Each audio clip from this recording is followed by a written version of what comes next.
निकलेंगे या किसी को बताएंगे तो पुलिस हमें अरेस्ट कर लेगी। इस प्रकार की कोई भी चीज आज के टाइम में नहीं है। भारत में डिजिटल अरेस्ट की समस्या बढ़ती ही जा रही है। कभी इसका दायरा बड़े शहरों तक ही सीमित था, परंतु अब इस गिरोह का शिकार दूर दराज के क्षेत्रों में भी दिखने लगा है।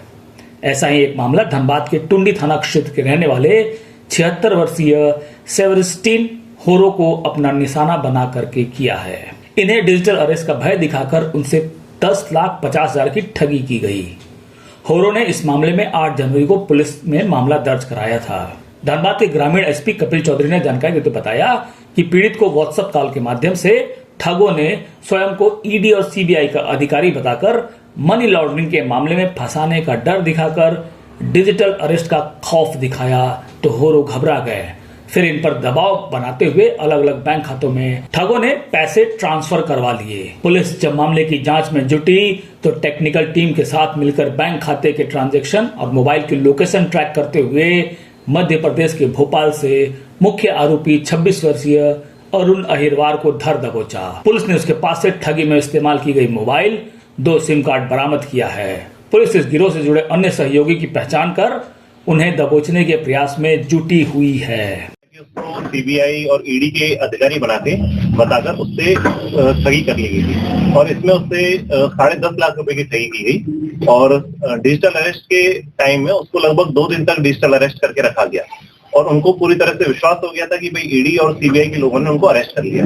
जिसके पश्चात जब उनके बैंक अकाउंट से सारी राशि खत्म हो गई, उसके पश्चात जब उनको लगा कि फिर भी ये लोग परेशान कर रहे हैं, फिर वो फाइनली थाने आके उन्होंने अपनी शिकायत रजिस्टर की।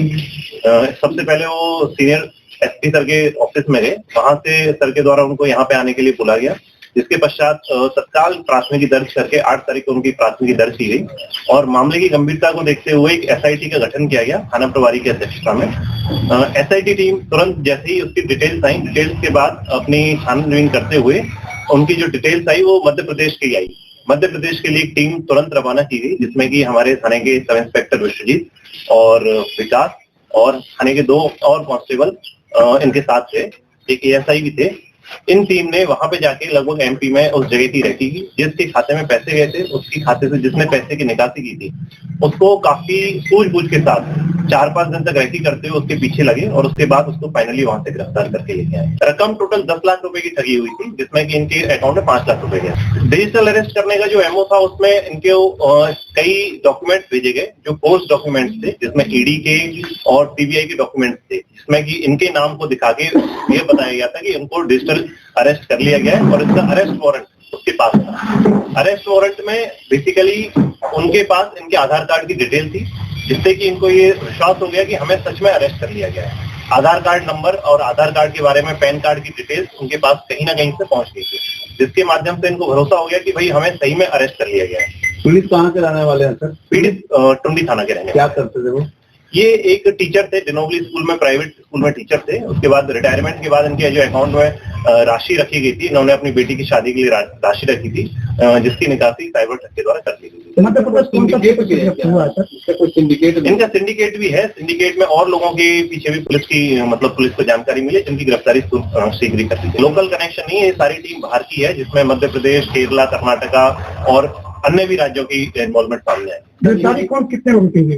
गिरफ्तारी एक ही व्यक्ति की हुई जिसके खाते में पैसा गया था, जिसने पैसे की निकासी की है। ये मैटर गंभीर था, इसी के लिए यहाँ प्रेस कॉन्फ्रेंस की जा रही है कि डिजिटल अरेस्ट नाम की कोई भी चीज आज के टाइम में सुप्रीम कोर्ट के द्वारा भी बार बार बताया गया कि इस तरह की कोई भी काम सीबीआई, ईडी या पुलिस के द्वारा नहीं किया जाता। डिजिटल अरेस्ट नाम का कोई भी कॉन्सेप्ट अभी तक एनफोर्समेंट एजेंसीज में नहीं है। सर, जागरूकता कहीं ना कहीं कुछ गैपिंग है, जिसके कारण लोग अभी भी फंस जा रहे हैं घाटे में।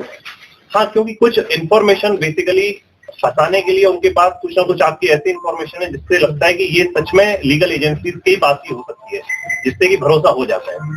इसलिए सभी व्यक्तियों से अपील है कि किसी भी प्रकार की अगर कोई व्यक्ति आपको बोलता है कि आपकी ये जानकारी लीक हो गई है या इस प्रकार से आपको अरेस्ट कर लिया गया है, आप घर से नहीं निकल सकते, घर से निकलेंगे तो पुलिस आपको अरेस्ट कर लेगी, और पुलिस का नाम नहीं लेते ये लोग, ईडी या सीबीआई का नाम लेते हैं। इस तरह की कोई भी एजेंसी आपको डिजिटली अरेस्ट नहीं कर सकती है।